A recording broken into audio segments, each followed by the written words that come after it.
Hi guys, ഞാൻ ഇപ്പോൾ രാവിലെ ഏകദേശം ഒരു 7:30 സമയമായി. ഞാൻ എണീക്കാൻ ഒത്തിരി അങ്ങ് താമസിച്ചു.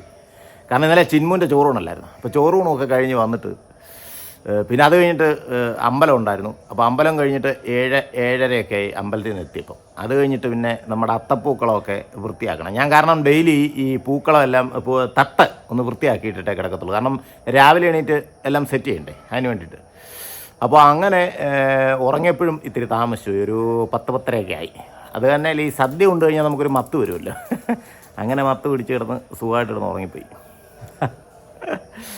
അപ്പോൾ അത് കഴിഞ്ഞിട്ട് രാവിലെ വന്ന് പൂക്കളം തട്ട് നോക്കി കഴിഞ്ഞപ്പോഴത്തേനും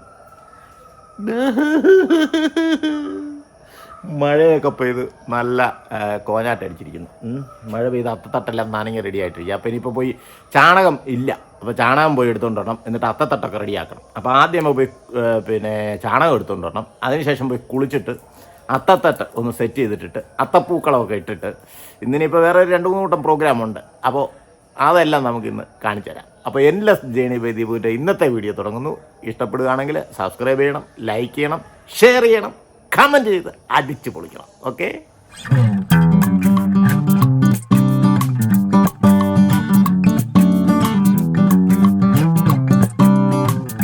നമ്മുടെ ബെല്ലക്കുട്ടൻ ചായ കുടിക്കുന്നുണ്ടോ? ചായയല്ല, ബെല്ലക്കുട്ടൻ പാല് കുടിക്കുക. ഞാൻ നല്ല രാവിലെ ഇനിയിപ്പോൾ ചായ കുടിക്കാൻ തുടങ്ങാം. അയ്യോ, രാവിലെ ചായയൊക്കെ കുടിച്ചിട്ട് ഇനിയിപ്പോൾ പോയി കുളിക്കാം. ഞാൻ കുളിച്ചിട്ട് വന്നിട്ടാണ് ചായയൊക്കെ കുടിക്കാറ്. ഇന്നിപ്പോൾ കുഴപ്പമില്ല, ഇന്നലെ ചായ കുടിച്ചിട്ട് നേരെ കുളിക്കാൻ പോകാം. താമസിച്ചില്ലേ ഈ സത്യം പറഞ്ഞാൽ താമസിച്ച് എണീറ്റാണ്ടല്ലോ ഒന്നിനും തോന്നത്തില്ല. ഇനിയിപ്പം മെയിൻ വിഷയം പൂവില്ല, പൂ പറിക്കണം, പിന്നെ ചാണകം എടുത്തുകൊണ്ട് വരണം. ചാണകം എടുക്കാൻ പോകുന്ന കൂട്ടത്തിൽ തന്നെ പൂവൊക്കെ പറിച്ചുകൊണ്ട് വരണം. പൂവും പറിച്ചുകൊണ്ട് വന്ന് ആദ്യമേ അത്തപ്പൂടാം. പൂ പറിച്ചുകൊണ്ട് വന്നിട്ട് നേരെ കുളിക്കാം. അത് കഴിഞ്ഞിട്ട് അത്തപ്പൂക്കളൊക്കെ ഇട്ടെല്ലാം സെറ്റ് ചെയ്യാം. എന്തായാലും 8 മണിയായി. അയ്യോ, ഒരു 9 മണിക്ക് മുന്നേ ഇതെല്ലാം സെറ്റ് ചെയ്യണം. കാരണം എനിക്ക് 9:30 വരെ പോകണം. ഓക്കെ, ഇന്നലെ അങ്ങനെ ചിന്മുക്കുട്ടൻ്റെ ചോറൂണിന് പോയപ്പം അവിടെ കുറേ പൂക്കൾ നിൽക്കുന്നുണ്ട്. അപ്പോൾ ഇപ്പോൾ ഞാൻ നേരെ നടന്ന് അവിടെ പോയി കുറച്ച് പൂ പറിച്ചുകൊണ്ട് വരാൻ വേണ്ടി പോവാം. ബെല്ലക്കുട്ടൻ എത്തിയിട്ടുണ്ട്. അവൻ വരുന്നില്ല, അവനെ കൊണ്ട് നടക്കാൻ പറ്റത്തില്ല. എന്ന് പറഞ്ഞാൽ കയറൊക്കെ കെട്ടിയാലും പാടായിരിക്കും. കാരണം അവനെ കൊണ്ട് പോയി കഴിഞ്ഞാൽ അങ്ങോട്ടും ഇങ്ങോട്ടൊക്കെ ചാടും, വണ്ടികളൊക്കെ വരുന്നുണ്ട്. കാരണം ഇപ്പോൾ ഈ റെയിൽവേയുടെ അവിടെ വരെയുള്ളൂ വണ്ടികൾ, റെയിൽവേയുടെ അവിടെ നിന്ന് ഇങ്ങോട്ടേ ഉള്ളൂ വണ്ടികൾ വരാത്തത്. പിന്നെ അങ്ങോട്ട് പിന്നെ വണ്ടികളൊക്കെ കാണും. ഇപ്പം ഞാൻ നടന്നു പോകാൻ ഉദ്ദേശിക്കുന്നത് തന്നെ എനിക്ക് വണ്ടി എടുത്തുകൊണ്ട് പോകാൻ വയ്യ. ഈ പണി നടക്കുന്നുണ്ടേ, വണ്ടി എടുത്തുകൊണ്ട് പോകുന്നതാണെങ്കിൽ ഈ ലോകം മൊത്തം ചുറ്റിക്കറങ്ങി വേണം അവിടെ ചെല്ലാനായിട്ട്. സത്യത്തിൽ ഇവിടുന്ന് ഏകദേശം എനിക്കൊന്നൊരു 1 കിലോമീറ്ററിനകത്ത് ഒരു 900 മീറ്ററേ വരത്തുള്ളൂ അവിടെ വരെ. പക്ഷേ എന്നാലും പിന്നെ വണ്ടി എടുത്തുകൊണ്ട് പോയി കഴിഞ്ഞാൽ ഏകദേശം ഒരു 2 കിലോമീറ്റർ കഴിഞ്ഞ് ഞാൻ കറങ്ങേണ്ടി വരും. പാലം പണി കാരണം. അപ്പോൾ നമുക്ക് പോകുന്ന വഴിക്ക് പാലത്തിൻ്റെ പണിയും കൂടെ ഞാൻ കാണിച്ചു തരാം.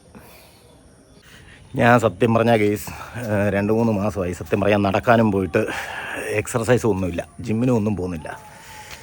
വലിയ കഷ്ടമാണ്.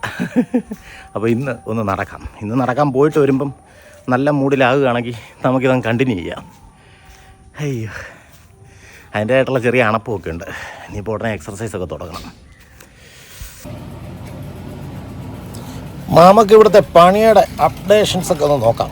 ഞാൻ ഇടയ്ക്ക് പറഞ്ഞില്ലായിരുന്നോ പണിയുടെ അപ്ഡേഷൻസ് ഞാൻ കാണിച്ചു തരാവുന്ന. ഇത് ഈ അടുത്ത കാലത്തൊന്നും തീരത്തില്ല. എൻ്റെ അമ്മോ, ഇവിടെ ഒരു കുഴിയല്ല കേട്ടോ, ഒരു 5-6 കുഴി ഇങ്ങനെ എടുത്തുകൊണ്ടിരിക്കുക. കുറേ ഉണ്ട്. കാരണം ഈ പില്ലറേ ഒരു 5-6 പില്ലർ അടിച്ച് കയറ്റിയെങ്കിൽ മാത്രമേ പാലത്തിന് ബലം കിട്ടത്തുള്ളൂ. ഇത് ഫസ്റ്റ് കുഴി ആയതേ ഉള്ളൂ. എൻ്റെ അമ്മോ,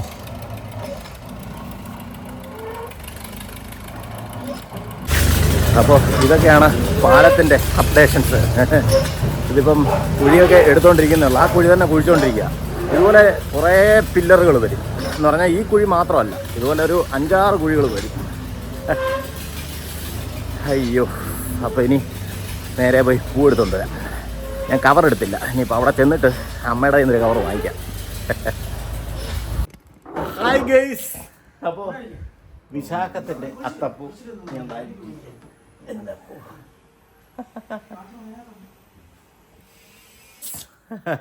സത്യം പറഞ്ഞാൽ ഇന്നേ എനിക്കൊരു ചെറിയ അബദ്ധം പറ്റിയിട്ടിരിക്കുക.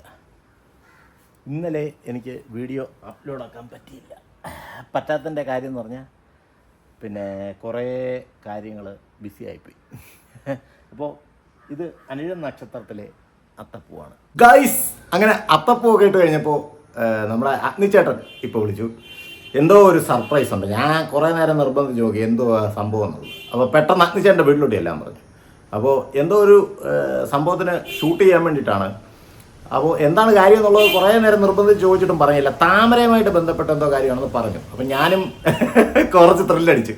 അപ്പോൾ നമുക്ക് നേരെ അഗ്നിച്ചേട്ടൻ്റെ അടുത്തോട്ട് പോകാം. എന്നിട്ട് ചേട്ടൻ്റെ കൂടെ വേറെ ഏതോ സ്ഥലത്ത് പോകണം. അതിന് വേണ്ടിയിട്ടാണ്. അപ്പോൾ നമുക്ക് നോക്കാം, പോയി നോക്കാം. അവിടെ ചെന്നെങ്കിലും അറിയത്തുള്ളൂ എങ്ങോട്ടാണ് പോകേണ്ടത്.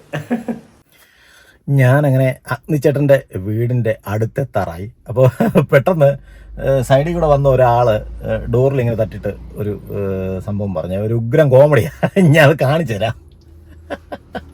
ചിരിക്കാതെ എന്തോ പറയുന്നേ. ഒരു മിനിറ്റ്.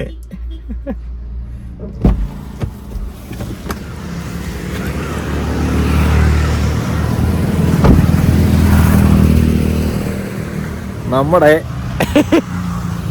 ഇന്ന് രാവിലത്തെ പത്രം കണ്ടില്ലേ? പത്രക്കാരൻ വീട്ടിൽ കൊണ്ടുവന്ന് വലിച്ചെറിഞ്ഞതാ. സംഭവം എന്താണ്, നമ്മളെ വണ്ടിയുടെ പുറകെ ഇരിപ്പുണ്ട്. അയ്യോ കോമഡി എന്ന് പറയുമ്പോൾ കോമഡി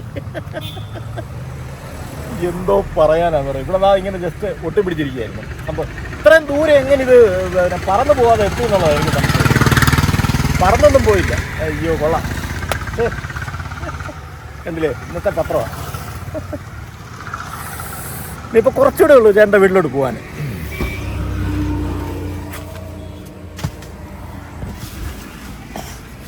അങ്ങനെ രാവിലെ ഒരു അടിപൊളി കോമഡിയാണ് നടന്നിരിക്കുന്നത്. അയ്യോ കൊള്ളാം.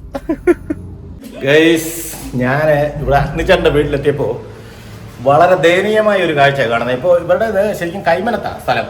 മുനിസിപ്പാലിറ്റിയുടെയാണ്, അല്ല കോർപ്പറേഷൻ്റെ, സോറി മുനിസിപ്പാലിറ്റി അല്ല കോർപ്പറേഷൻ. ഈ കോർപ്പറേഷൻ പരിധിയിൽ ഇപ്പോൾ വെള്ളമില്ലാതായിട്ടൊരു 3-4 ദിവസമായി. വളരെ ദയനീയമായ അവസ്ഥ. ഏതാണ്ട് കണ്ടില്ലേ, ഇവിടെ ബക്കറ്റിൽ വേറെ എവിടെയോ സ്ഥലത്തു നിന്നൊക്കെ വെള്ളം പിടിച്ചുകൊണ്ട് വന്നൊക്കെയാണ് ഇവർ ഉപയോഗിക്കുന്നത്. വീടിൻ്റെ ഒരു അവസ്ഥ തന്നെ കണ്ടില്ലേ, വളരെ പരിതാപകരമായ അവസ്ഥ. കാരണം വേറൊന്നും ചെയ്യാൻ പറ്റില്ല. കാരണം മനുഷ്യന് ഏറ്റവും അത്യന്താപേക്ഷിതമായ കാര്യമല്ലേ വെള്ളം. എന്തൊരു ഗതികേടെന്ന് നോക്കണേ. അല്ല എന്തെങ്കിലും ഒരു ഓൾട്ടർനേറ്റ് അറേഞ്ച്മെന്റ് ചെയ്തിട്ട് വേണ്ട ഇങ്ങനത്തെ വൃത്തികേടുകളൊക്കെ കാണിക്കാൻ. കഷ്ടം തന്നെ. പിന്നെ ഞാൻ ഒരു കാര്യം പറയാൻ മറന്നു. ഈ സംഭവം ഞാനിവിടെ വന്നപ്പോൾ ഞങ്ങളിപ്പോൾ പോകാൻ പോകുന്ന സ്ഥലം എന്ന് വെച്ച് കഴിഞ്ഞാൽ താമര പറിക്കാനാണ്. കാരണം ചേട്ടൻ്റെ കായംകുളത്തുള്ള ഒരു സുഹൃത്തിൻ്റെ കുഞ്ഞിന് ചോറൂണ്. നമ്മളിപ്പോൾ ഈ അടുപ്പിച്ചുള്ള എപ്പിസോഡുകളിൽ മൊത്തം ഇനി ചോറൂണുമായിട്ട് ബന്ധപ്പെട്ട് ഇങ്ങനെ വന്നുകൊണ്ടിരിക്കുക ഓരോരോ സംഭവങ്ങൾ. അപ്പോൾ ചോറൂണ്, അപ്പോൾ കുഞ്ഞിന് ചോറൂണിൻ്റെ കൂട്ടത്തിൽ ഒരു തുലാഭാരം കൂടെ നടത്തണം. അപ്പോൾ താമര കൊണ്ട് തുലാഭാരം നടത്താനാണ് അവർ നേർച്ച നേർന്നിരിക്കുന്നത്. അവരുടെ കുടുംബക്ഷേത്രത്തിൽ വെച്ച് നടത്താൻ വേണ്ടിയിട്ടാണ്. ഒന്ന് ആലോചിച്ച് നോക്കിയ താമര കൊണ്ട്. പക്ഷേ കുഞ്ഞിന് 6 മാസം എന്ന് പറയുമ്പോൾ ഒരു 7 കിലോ 8 കിലോ അടുപ്പിച്ചൊക്കെ വരുള്ളൂ. അപ്പോൾ അതിനുവേണ്ടി ഞങ്ങൾ താമരപ്പൂ അന്വേഷിച്ചുള്ള പോക്കാണ്. അന്വേഷിച്ചെന്നല്ല, ഇവിടെ നമ്മുടെ വെള്ളായണിയിലെ ഈ താമര പാടം, കായലിൽ താമര പാടമുണ്ട്. അപ്പോൾ അവിടോട്ടാണ് പോകുന്നത്. സംഭവം ഇന്ന് താമര കിട്ടുമോ ഇല്ലയെന്ന് അറിയത്തില്ല. പക്ഷേ എങ്കിലും ഞങ്ങൾ ജസ്റ്റ് അവിടെ ചെന്ന് അന്വേഷിക്കാൻ വേണ്ടി പോകാം. അതിനുവേണ്ടാണ് എന്നെ വിളിച്ചത്. ചിലപ്പോൾ നമ്മൾ വള്ളത്തിലൊക്കെ കയറി താമര പാടത്തിൽ കൂടെ ഒരു യാത്രയൊക്കെ നടത്താൻ പറ്റുമായിരിക്കും എന്ന് പ്രതീക്ഷിച്ചിരിക്കുകയാണ്. ഓക്കെ, അപ്പോൾ നമുക്ക് നേരെ ഇവിടെ ചേട്ടാ.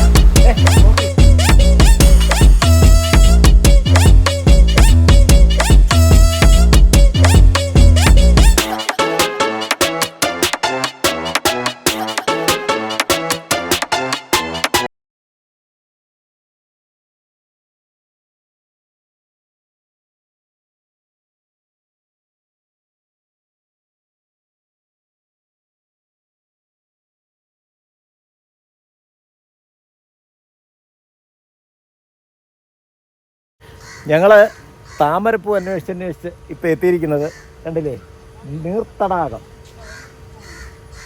നീർത്തടാകം പരിസ്ഥിതി സംരക്ഷണ സംഘടന വെള്ളായണി ശുദ്ധജല തടാകത്തിലേക്ക് സ്വാഗതം. നമ്മളിപ്പോൾ എത്തിയിരിക്കുന്നത് വെള്ളായണി ശുദ്ധജല തടാകത്തിൻ്റെ അടുത്താണ്.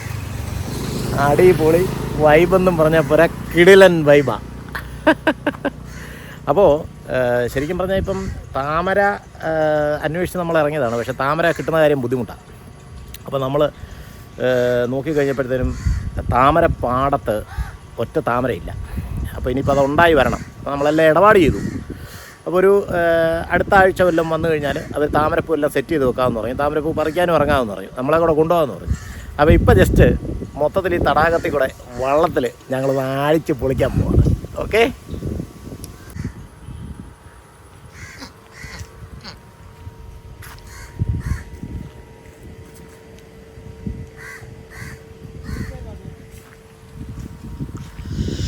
ഞാനിങ്ങനെ ഇതുവഴി അങ്ങോട്ടൊന്ന് നടന്നിട്ട് വരാം. കാരണം ഇതൊരു ശുദ്ധജല തടാകം, സംരക്ഷിത മേഖലയായിട്ട് സൂക്ഷിച്ചിരിക്കുന്നത്. ഇവിടെ വൈകുന്നേരങ്ങളിലൊക്കെ വന്ന് ഇരിക്കാനൊക്കെ ബെഞ്ചും കാര്യങ്ങളൊക്കെ അറേഞ്ച് ചെയ്തിട്ടുണ്ട്. കണ്ടില്ലേ, അടിപൊളി സെറ്റ് സീനെന്നും പറഞ്ഞപ്പോൾ സെറ്റ് സീനാണ്.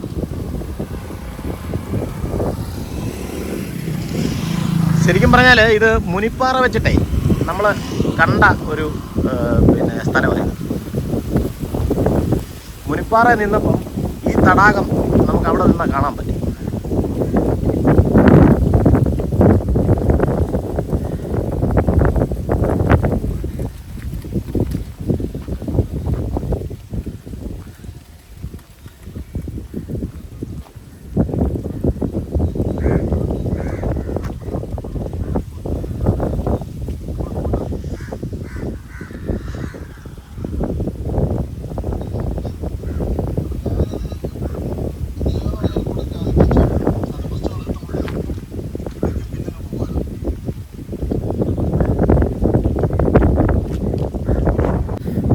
പ്രത്യേക വൈബാണ് ഇവിടെ നിന്ന് കഴിഞ്ഞാൽ. നല്ല കാറ്റും വൈകുന്നേരങ്ങളിലൊക്കെ ഫാമിലിയായിട്ടേ വന്ന് ഉല്ലസിക്കാനൊക്കെ പറ്റിയ സ്ഥലമാണ്. അടിപൊളി.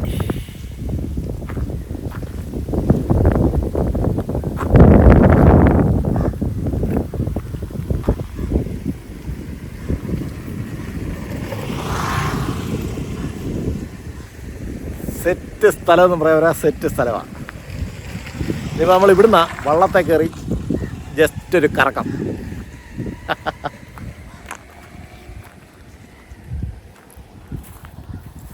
അപ്പുറത്തെ പക്ഷെ കുറേ ഈ പോള കയറി കിടക്കുക.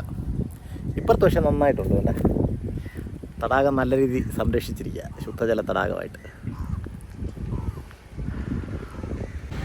ഹായ് ഗൈസ്, അപ്പോൾ അതാ ഇവിടെ കവുങ്ങിൻ്റെ പാളയൊക്കെ ഉണ്ട്, കണ്ടില്ലേ? അപ്പോൾ LS ജേണി ബൈ ദീപുവിൻ്റെ ഇന്നത്തെ വീഡിയോ ഇവിടെ വെച്ച് നിർത്തുന്നു. നമുക്കിനി അക്കരെ ചെന്നിട്ട് ബാക്കിയുള്ള കാഴ്ചകളും വിശേഷങ്ങളും ഒക്കെ ആയിട്ട് അടുത്ത വീഡിയോയിൽ വീണ്ടും കാണാം. അപ്പോൾ വീഡിയോ ഇഷ്ടപ്പെടുകയാണെങ്കിൽ എല്ലാവരും ലൈക്ക് ചെയ്യണം, ഷെയർ ചെയ്യണം, സബ്സ്ക്രൈബ് ചെയ്യണം, കമൻറ്റ് ചെയ്യണം. Okay, by.